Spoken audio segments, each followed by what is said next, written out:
honestly, I feel like you can't say nothing nowadays. It's true. You can't say nothing nowadays. Nothing nowadays. Can't say it. Nothing. Nothing nowadays. You can't say nothing nowadays. Cancel me. Cancel. GB News. Me. Cancel. Yeah. You can't say nothing nowadays. You can say something. You can say, you can't say nothing nowadays. You can say that, and I do say that, it's true, you can't say nothing nowadays. It's true. You can't say nothing nowadays. That's got to be in my book. And a tattoo I'm getting. And it'll be on my tombstone as well. All three will say you can't say nothing nowadays.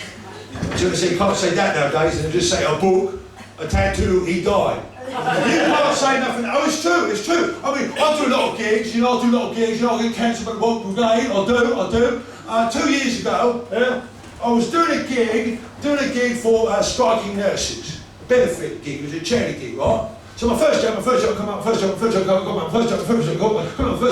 said, hey, what's with you lazy sots? Get to work, you dizzy cunts! That was it. Cancelled. Couldn't play for the woke nurses no more, not me, no. 2 months later, another gig. 2 months later, another gig. This time for Parkinson's people. You know, people with the Parkinson's, yeah? So I come out, my first job, come out, cool! I love Back to the Future. I didn't know there was so many Michael J. Foxes here. That's it, cancelled. Cancelled. Couldn't play for the woke Parkinson's people no more. 2 months after that, I get another gig. I don't know how I got this gig, but I got this gig. I don't know how I got this gig, but I got this gig. I got invited to do a birthday party for none other than Mr. Sir Paul McCartney. So I come in, my first job, come in, I say, Mr. Paul McCartney, I'm a huge fan of your music, but I really love the song Golden Slumbers. But I can't help but wonder, Mr. McCartney, if you had the same golden slumbers fill my eyes, if you were the same, and then I pulled down my trousers, put my coat, pissed in his face, I said, golden showers fill my eyes, that's a cancel. Just for that cancelled by the woke Paul McCartney. It's real, this free speech stuff, it's real. So I kept getting cancelled by the woke people. The woke people. And I was just about to throw in the towel, and I thought, hang about, that's the towel that Paul McCartney used to wipe my urine off his face. I don't know what's up there on eBay. So sold that, I've been living off the money off in there, and now the money's running out, and I can't get no work, and just when I was about to throw in the real towel, I got a little ding dong on my telephone. Hello? Is that Lee? Lee Bovril, the working class comedian who's been censored by the woke police? Yeah? Who's this, the woke police? No. My name is Simon Simon, and I work for the Tory party. I just think it's a shame that the working classes have been deprived their right to shout "Packy" at the top of their lungs in corner shops. You see, we Tories love a bit of working class rough trade, don't you know? You know, I've worked with a lot of working classes, and no, I've not worked with them, they've worked for me, and I'd like you to work for me. How would you fancy doing a show in Oxford? You mean the thinky place? That's right, the thinky place. I'm sure you'll like it. You'll meet a lot of fellow combatants in the arena for free speech. The food and drink are provided, but you might want to bring your soul. So there it was, me, in Oxford, yeah? First time in my life I was being treated, believe it or not, like the intellectual that I is. And there I was, in Oxford. The land of Shakespeare. And Katie Hopkins. And Tommy Robinson. There I was. And I was doing my speech. I came out, very serious crowd, very into free speech, very conservative Tory crowd. I come out, my first joke, I go, what are you going to do? Wasn't even a joke. I come out and I said, you can't say nothing nowadays. And they all applauded. I said, wait a second, let me tell a joke. I said, you can't say nothing nowadays, and they all applauded again. I said, listen, I'm doing a bit. I've been here in Oxford 2 hours, and I've noticed something about you Tory lot. You're all gay. But not just any kind of gay. You're Etonian gay. You're the kind of gay what gets married, has kids, gets a job for the BBC for 20 fucking years, then comes out of the closet and I'm going to pay for it with my fucking taxes. And they said, you can't say that. And I said, I know, you can't say nothing nowadays. And they said, you can't say that either. I said, why not? And they said, because we're the ones who say you can't say nothing nowadays. Well, that's enough out of me. I'm here as the MC tonight for this anti-woke comedy night. We have a very lovely lady coming to the mic tonight. She's a bit older, so you millennials might want to watch out. She might trigger you with the snowflake warnings and all that. So give it up for a very lovely old lady. I love her dearly. She's a very funny lady, Mrs. Betty McGrable. Woo-hoo!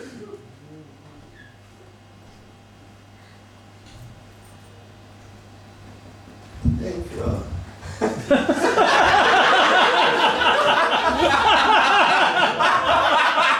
It's so lovely to be here in Birmingham tonight. I love playing in Birmingham. I'm in Birmingham. I'm in Birmingham.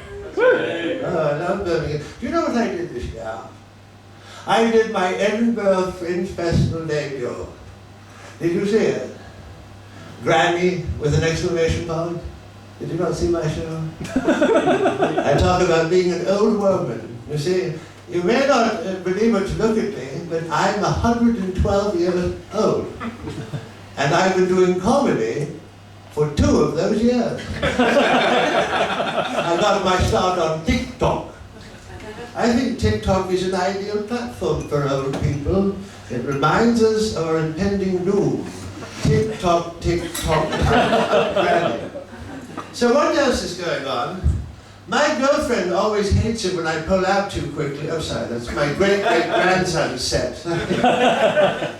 He's the one that got me into comedy. He said, Granny, you should go on stage and do comedy. I said, I'm not a comedian. He said, comedians aren't comedians these days. You just go on and talk about what you are. You're old. Talk about being old. So what else do I have? Coming on my girlfriend's back.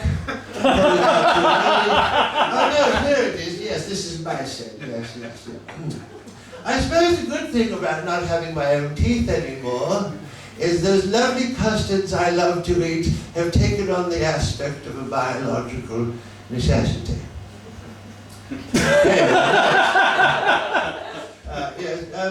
Being old is not a lot to do these days. A lady in the shop asked me, what are your hobbies? And I said, breathing. You've been listening to Betty Grable, an amazing comedian. Betty Grable, a British comedian from across the pond. You're listening to the Anti-Woke Comedy Podcast. Betty Grable is my guest. I met Betty Grable when I was in London 2 weeks ago.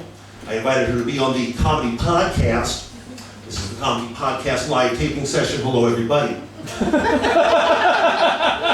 Betty Grable, thank you for joining us. I met you at a conservative conference. I met some amazing people there in the country of Great Britain, in the town of London. An amazing group of people, some very dedicated conservatives on the front lines of free speech. Not just white people, I met some very good black people, but the good kind of black people. The black people who are proud to be true British Americans. The black people who don't care about the Windrush scandal, the good black people. There was also a Native American, but he was a good Native American. He thought it was funny that the white people took his country. He was able to see the humor. He wasn't woke about it. There was also a very good Indian guy who didn't like Mahatma Gandhi. Gay people. It was wonderful. They were all true blue people. And I also met a lady, Betty McGrable. Now, as an old woman and as a comedian, I have to ask you, of course, the elephant in the room is Russell Brand. What do you think is going on with Russell? Are these allegations true? I should say no. No, emphatically no. I worked with Russell Brand on an occasion. I was doing a show for Age UK. And there were 10 senior citizens on the bill, and all of them died before showtime. Luckily, Russell Brand came in to take their place.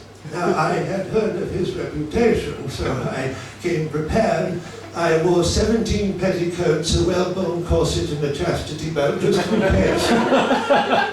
And I was in a very vulnerable position that night. I had just had a hysterectomy. I had 17 boils on my back that needed lancing. I had a colostomy bag. And I had a large goiter under my neck that resembled a statement piece from Oliver Bonus. So Russell Brand could have easily taken advantage of me, but he did not. He was a gentleman.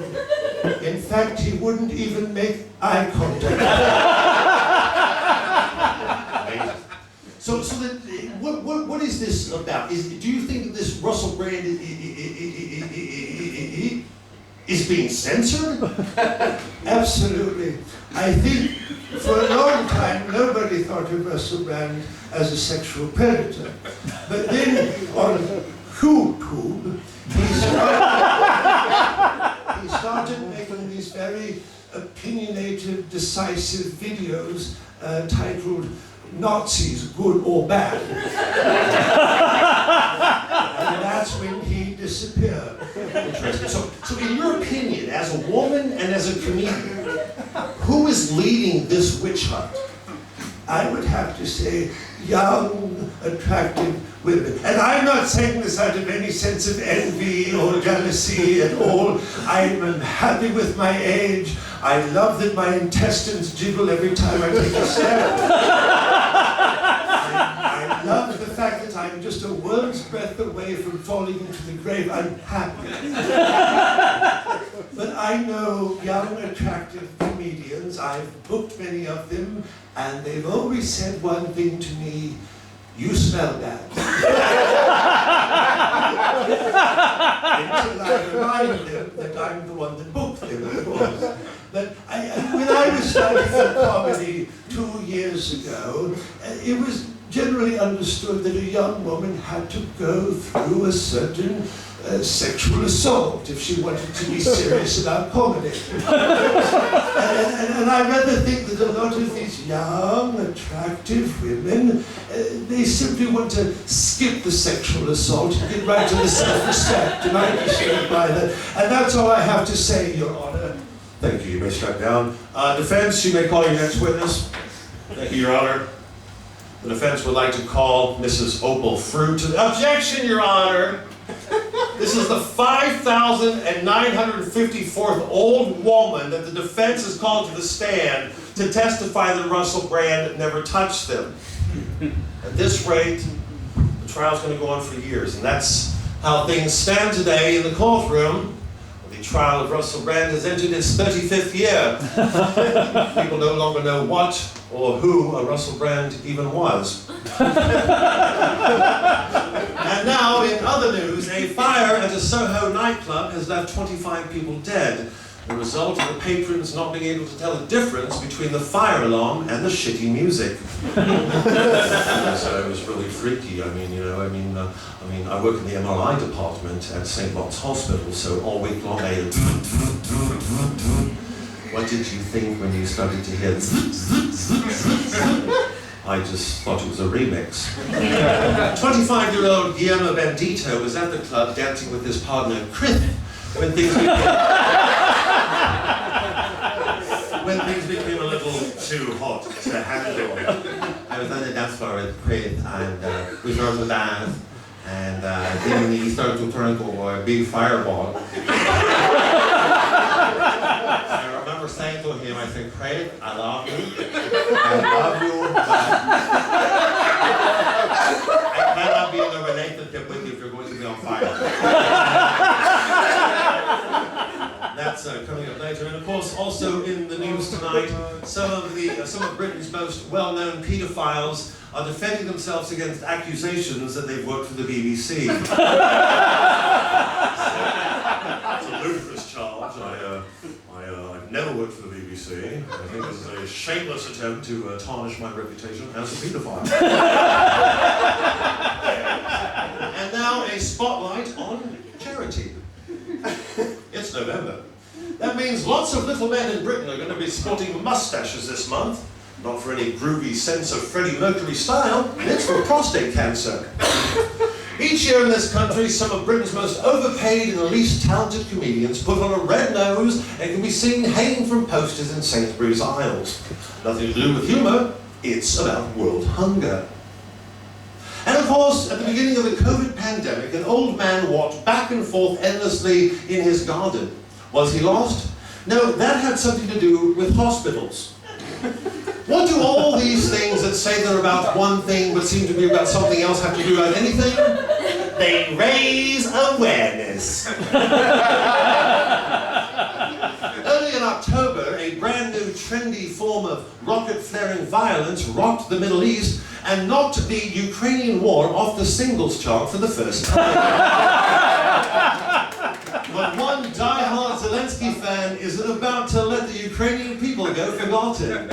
For the rest of the Ukrainian war, in order to raise awareness of the plight of the Ukrainian people, David Duchovny, no, that's the actor, David Duchamp, has decided to spend his life as Michael Jackson.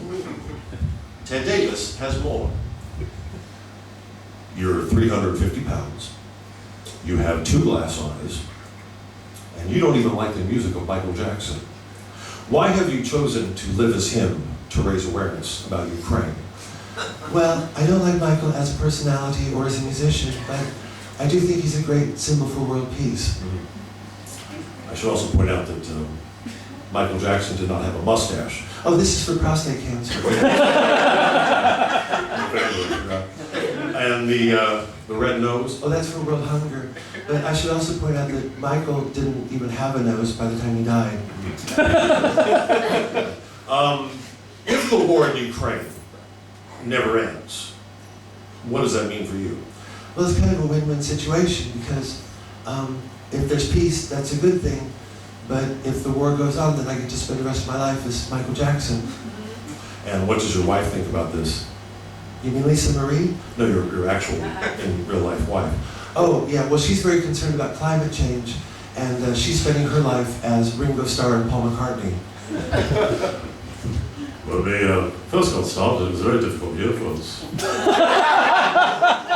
Because that was the year that the Beatles were going to do the Fringe Festival. And the first thing we had to do was design flyers. And Paul designed the flyers because he's always been very good with Photoshop. I like Photoshop, it's got different layers, all sorts of And then, we never really got anywhere in the Fringe Festival, so we purchased a laptop, but that wasn't good enough, so then we got the iPad.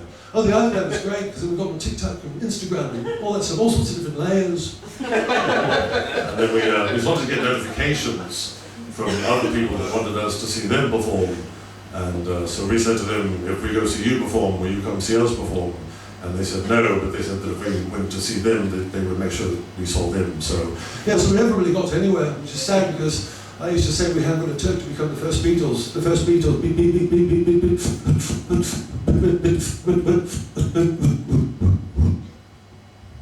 I was really enjoying that Beatles documentary.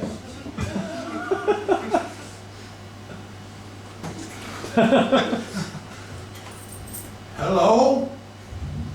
I want someone to help me with my electricity. No, I don't want to speak to a human being. I want to speak to an AI. Because I didn't live through 2 world wars, the Great Depression, climate change, COVID in the Ukraine to talk to a human. I want to speak to a computer. That's Michael. Michael is one of a growing number of old people across the world who are demanding more AI. It's not just happening in America, why even across the pond, old people are calling out for more AI in Great Britain. What is the station? Okay, I'll help you, sir. Can I help make your journey more pleasurable, sir? I want to talk to you. I want to talk to a complicated machine. That's the sound of old people all over the country demanding more AI. At least, that's what it sounds like. Actually, they're the latest creation from Genodyne AI Industries. Lifelike AI old people that have been programmed to demand more AI. We spoke to the creator, Mark Dick. Well, then, of course, the first thing you want to design when you get into AI is a girl. And I remember, how many nights did I spend in high school saying, oh yeah, enjoy your date with your football jock boyfriend, I'll just stay home and build you. Of course, before I could do that, I had to create the demand for AI, and that's where these handy little old people units come in, because they're the least likely demographic to want AI. So try it again. Oh, more AI, excellent. And the great thing about working for Genodyne Industries is we're a diverse workplace. Is your workplace diverse? The last place I worked at was very diverse. We had a Latino, we had a gay man, 2 gay men, we had a boy who wanted to be a shoe, we had a Native American. We had a white person, but he was one of the good ones. We had him. I don't know what the job was, but I know it was diverse. It was very diverse. It was, I know what we did. Yes, I know, I remember, yes. It was a craze walking tour in the East End of London. And if you step over here, this is where Jack the Knife and Mac the Hat first gave a Chelsea smile to Peter the Rabbit and Roger the Fish. And that will conclude our craze walking tour. Are there any questions? In the back. Yeah. I'd like to know who gave you permission to run your craze walking tour around these parts. What do you mean? We got a permit from the city council. Yeah, fair enough, but I mean the city council don't really run the East End, do they? I mean, I've got a craze walking tour of my own, and I'll take 2 comments to other craze walking tours around these parts. Listen, I've worked really hard to build up this craze walking tour. You think this is my real accent? I'm from Hemel Hempstead. I had to go to drama school for 4 years to learn to speak like an East End folk. Oh yeah? I had to take a film course in Cambridge on kitchen sink dramas. Listen, there's a very amicable solution here. Why don't you put your craze walking tour online? Oh yeah? Why don't you put your craze walking tour under a bus? Oh yeah? Why don't you put your craze walking tour in the grave? And that's exactly how it happened, April 4th, 2023, when one craze walking tour took on another craze walking tour in a bloodbath that England would not soon forget. And that will conclude our craze walking tour versus the craze walking tour walking tour. Are there any questions? Yeah.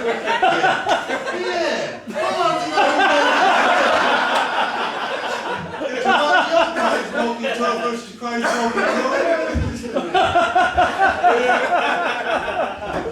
And that will conclude that little bit. That is available, by the way, if you enjoyed that, the craze walking tour versus the craze walking tour here in the Waterstones. We have many copies of it in the back there. We hope you enjoyed that craze literature. Does anybody like the craze? Okay, well, welcome everybody to the Folkestone Book Festival. We got a wonderful breakout panel for you today. Who likes books? I absolutely love books. I just love being here to the book festival. You like book festivals? She's laughing. I know books make you laugh too. Cry and you also. I love books. My American friends always say, "What's a good, really good bookstore in Britain?" When I visit, and I say, there's only one bookstore that I love. It's called Waterstones, and it's got so many books, so many books. Not a lot of authors, but they have a lot of copies of the same book. In the back we have David Walliams and the Craze and all that stuff. So, welcome to the book festival. Our theme this year is mental health. We have some wonderful sessions for writers in mental health, writing in mental health, reading in mental health, finding the right publisher in mental health, using your contacts in mental health, and securing a 20% residual contract and mental health with the help of your entertainment lawyer and mental health. To my right is Becky Joy, whose new book, Cooking and Mental Health, has become a great bestseller. And to her left, there's me, and to, sorry, I'm in the way. And to my left is Donald Dumcruck, and his new book is called Gardening and Mental Health. And right behind us on the altar next to the pentagram is the Satanic Madman and his new book, Staring at a Strobe Light for 12 Continuous Hours and Mental Health. Becky, I want to start with you. Cooking and mental health. Are you aware of this study by Johns Hopkins University in which 1,200 catatonic schizophrenics were given a bag of flour, a dozen eggs, and some sugar and told to make something, and in 24 hours all they had made was a mess?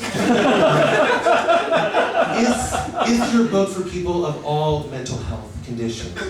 No, see, when I talk about mental health, I'm really talking about like, oh my God, it's all a bit too much. You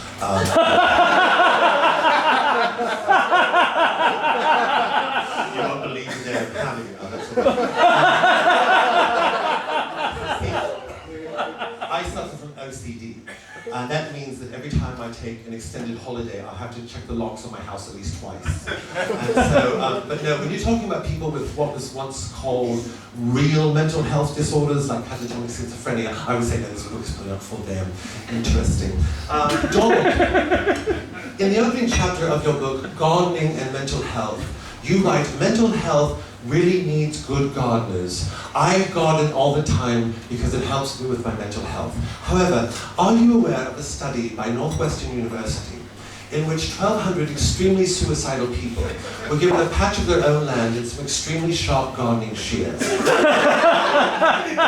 minutes, they all had taken their own lives. Is it possible gardening is not for all forms of mental health? I would say that, and I agree with Becky here. When I speak of mental health, I'm really talking about things that are very personal to me. For example, I thought, so if you're me, or if you're someone who knows me,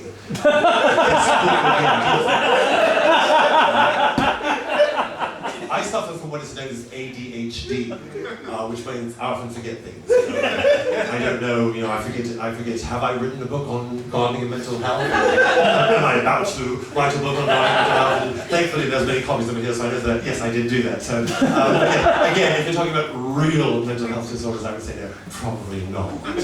Okay, well, let's turn to the Satanic Madman. Your book, Staring at a Strobe Light for 12 Continuous Hours in Mental Health, that wasn't the original title. No. I originally wanted to call the book Staring at a Strobe Light for 12 Continuous Hours. But my publisher suggested you would sell more copies if you called it Staring at a Strobe Light for 12 Continuous Hours and Mental Health. So, I was curious, now are you saying, it's a very important topic, I was going to say, are you saying that it's actually good for your mental health to stare at a strobe light for 12 continuous hours? Oh God, no, it's horrible. God, turn it off, I can't take it, we're going to say, stop it, I gotta get away, I can't handle this too much, Looking to get away from it all? Would you like to take a trip? How about a holiday on the internet? Just check out some of the fun activities we've got in store for you on the internet.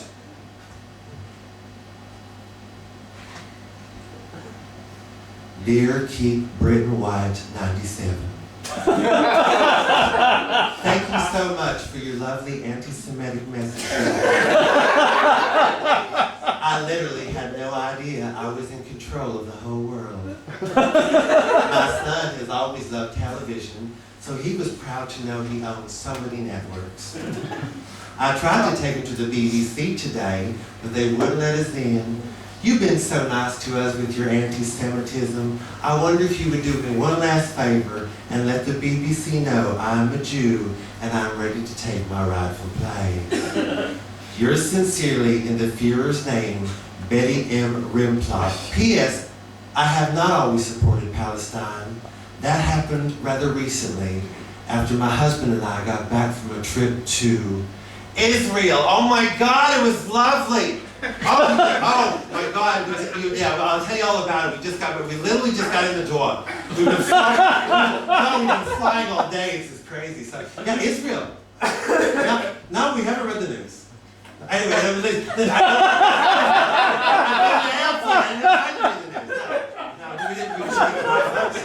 I'll check it out later. I don't want to watch that later. Tom, put the bags over there, right? I'll look it up after I get off the phone with you, okay? All right, love you too. Bye-bye.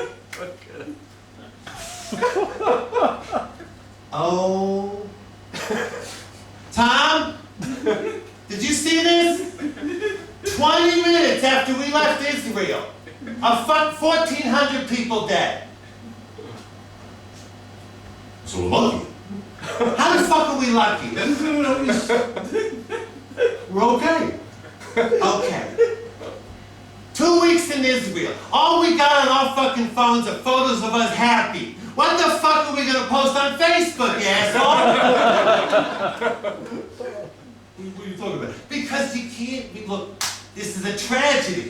But we want to tell people we went to Israel because that's what it's all about nowadays, sharing and caring. What the fuck are we going to do with all these happy photos? How are we going to become that?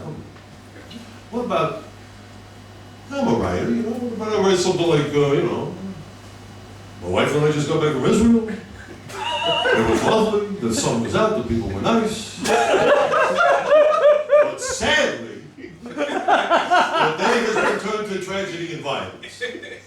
Okay. Okay, all right, T.S. Eliot.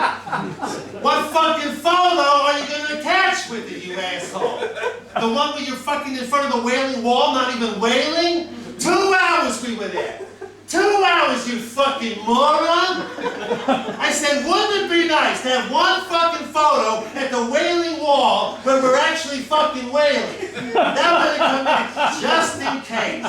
You fucking asshole moron! Remember when we went to Paris? 15 minutes, we're back from Paris, we turn on the news, it's the fucking Bataclan. All day long I said, can we not please take one photo where we're on the pavement doing this? Oh God. Come on, do this with me. How hard is it? Oh God. But you had a fucking grin and give it your fucking antidepressants. My mother was right about you, you fucking asshole. Hold on. I got an idea. Okay, let's hear me out. You know the Middle East? It looks the same to everybody. What if we don't say we went to Israel, right? What if we say we went to Palestine? My wife and I just got back from Palestine. The people were great. The attack was holy.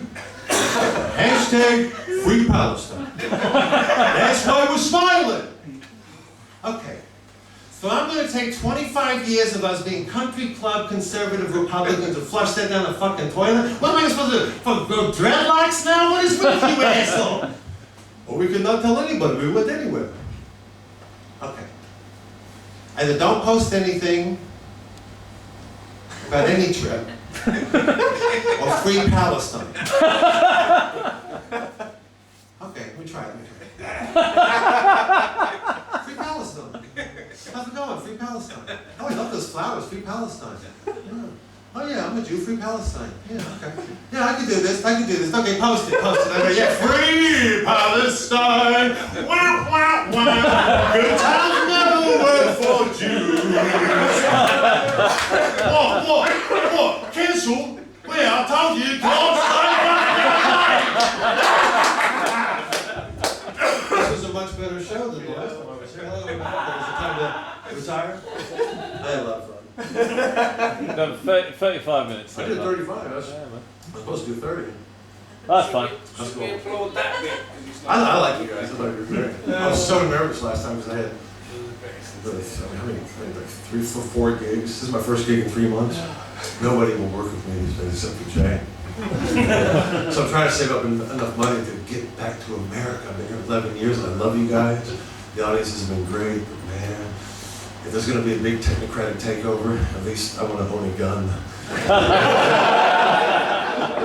Hi, do you know about AI? Boom! We're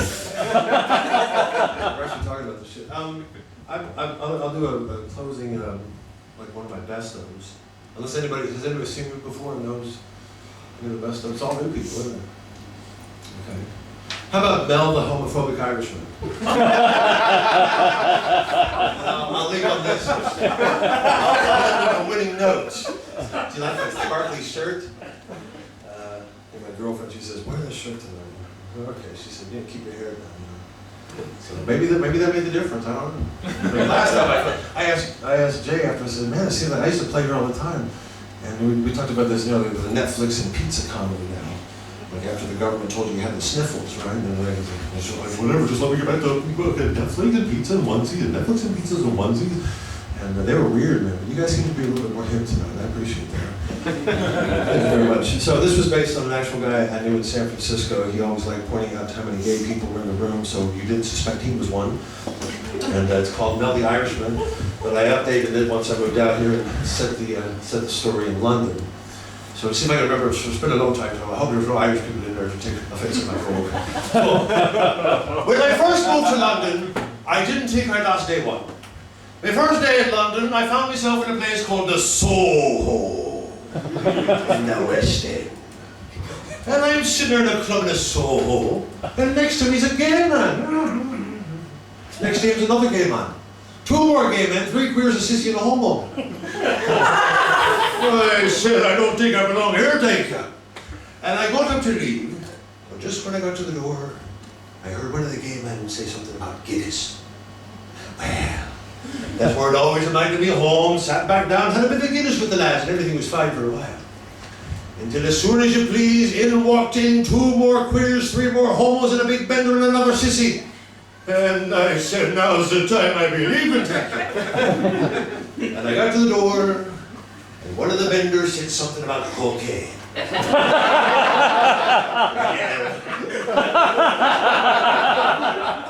Never did the cocaine before, but I was always brought up to be open-minded and tolerant. Sat myself down, had a bit of the old cocaine with the lads, and things was fine for a while. Until as soon as you please, in walked in a great big screamy bender in a glittery leotard waving sparklers and said, "Ride my rainbow!" I said, I'm not made this way, I'm leaving here right now. And when I got to the door, I heard the bender say something about a blowjob. Well, always fancied a nice wet tug on the old rope. Sat myself back down, had a bit of an old blowjob.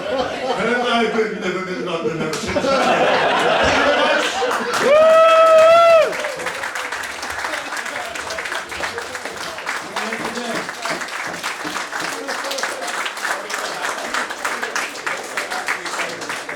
Woo!